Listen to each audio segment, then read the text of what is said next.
Hey there.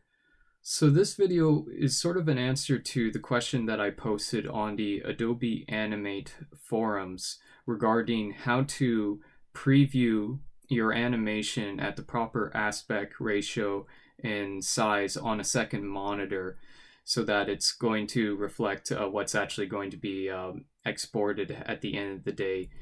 And as you know, with Adobe Animate, it's going to show you the entire stage contents regardless of whatever the aspect ratio is of your monitor and your project file. So just to demonstrate the issue that I'm talking about, I'm just going to do a test preview, test publish preview by pressing Control Enter on my keyboard here. So as you can see, my animation is playing a little bit far off my monitor here, so I'm just going to reposition it back onto it and maximize it so it covers the full screen. In this case, this sample animation that I borrowed from Adobe, it's playing fine because it was an animation that was made for 16:9 viewing. But the issue I have is that what if I wanted to preview that animation as if it was square? So for instance, there's a lot of social media posts that are square videos, right? So I'm just gonna change the resolution there to just be absolutely square. I'm gonna test preview that again. And here, this can get a little bit tedious that you have to drag the window always in the center and maximize it every single time, and you can't use a keyboard shortcut like Control F that you would normally be able to do just with the Flash player. But anyways, and you see that this is still playing at 16:9 aspect ratio, which is not what I want. This isn't what it's actually going to look like when it's published, so that's not great.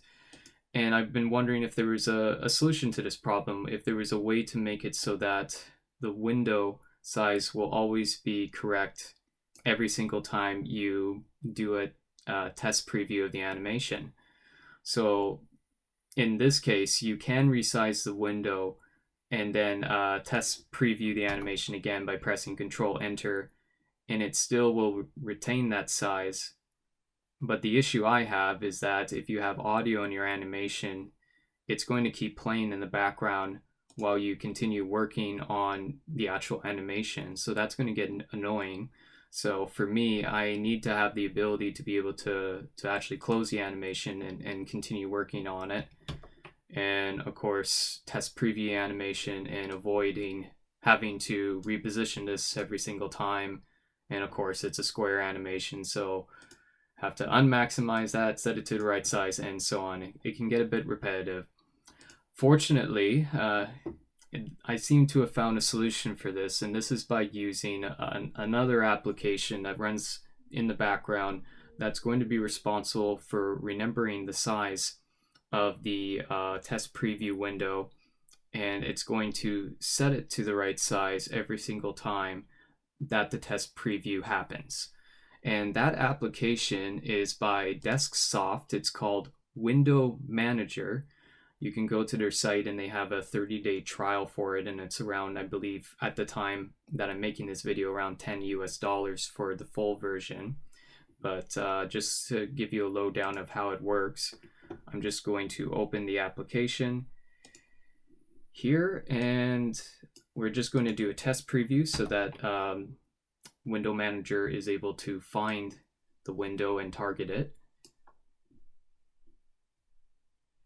All right, Window Manager.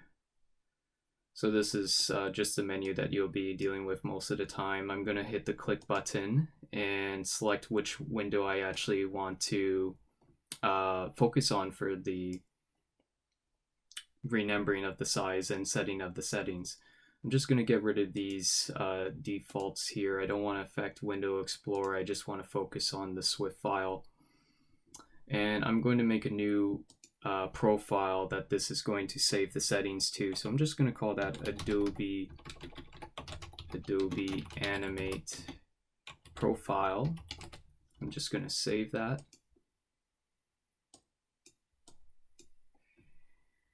And I'm going to edit.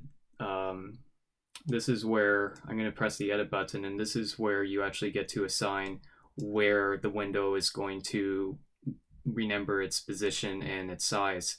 So in this case, I'm actually working on my second monitor, and that's actually what's really great about this this app, is that it's compatible with having more than one monitor. You just need to, of course, do the appropriate math just to make sure that your test animation window is going to end up where you need it to be. So in this case, I have this monitor that's off to my right side from my regular monitor, and it just so happens that where it's positioned, it will end up being about 1920 by 1080.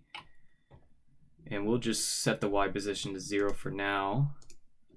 And just so that this animation fits within my second monitor here, it's a 1920 by 1080 monitor. I'm just going to set the width and height of the preview window to a perfect square 1920 by 1080. And press OK. Now we have to set the trigger so that every time this window opens, it's going to trigger the recalculation of the window position and size. So I'm going to go over to, from what I recall, I think it was settings. Yeah, trigger. So within settings, you click check at program start, press OK, and press apply. And I think that's everything I need to do. I'm just going to save it just right in case. And we're just going to close this, and I'm going to test preview the animation. And did you see that? It just automatically moved to the left side for us. We didn't have to do anything. And that's going to save a lot of time and just like make the experience of previewing your animation that more enjoyable, in my opinion.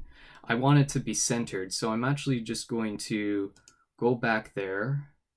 I'm going to edit the rule. So considering I want this to be in the center of my 1920 by 1080 monitor, the math on that would just be, from what I wrote down from earlier, just 2,340 pixels, X position. I'm going to press OK, apply, and let's give that another test. Control Enter on my keyboard, and there we go. So it's centered right in our preview. I mean, in our monitor view. And I'm just really ecstatic. Now, of course, you probably might have to compensate for the actual height of the label here, where it says the name of the Swift file. That, from what I measured, at least on my monitor, is 25 pixels high. So if you need an absolutely accurate preview of your Swift preview, just make sure to deduct 25 pixels or whatever size this will be on your monitor. And the way you can test for that is just by taking a screenshot of your monitor and just measuring the size in a image editing application, just measuring the size of this label here, so that you can compensate for it. But yeah, and of course, if I ever want to make this back to a 1920 by 1080 animation, I'm just going to edit it to be able to handle that. So I'm going to set that to 1920. In my case, this is only because I'm working off my other monitor. Apply that. And we're going to set this to the full 4K size. And that was, again, another issue when you're working with a larger animation on a smaller monitor. An animation that's larger than your actual monitor, it's always going to be off to the side. It's never going to be able to fit. So this is a really great solution for fixing that problem. So I'm going to close this, Control Enter on my keyboard to test preview. And I wonder what happened here. Oh, I think I forgot to resize the content on the actual Adobe Animate stage. Let me just see that. Or I have to make it, oh, that's what I forgot. I have to go to edit, and I have to change this to 1920 width because now this is being 16 by 9. So press OK, apply, and let's give that a go. This should now fill up the entire screen. Awesome. And I could just press, nope, maximize doesn't get rid of that label. That's a shame. Well, anyways, I hope this has been helpful to you. I think this is going to be very helpful to me, and I'm considering getting the full version of this software if it continues working for me, and not to have any issues with any other programs, but I'm really liking it so far. And again, this feels like it's going to be a must if you're wanting to preview your animations on a second monitor, especially if that monitor is not the exact size of your animation, if whether it be bigger or smaller. I think this is going to be something that you would want when you're animating. I mean, video editors who use Adobe Premiere are at least able to preview their movies on another monitor at the perfect size and or whatever, and you know, it'd be nice if Animate had this feature built in, but until then, I think this is a great workaround. So I hope this helps any of you out there who is also looking for something like this, and I'll catch you on the next one. You have a good day. See ya.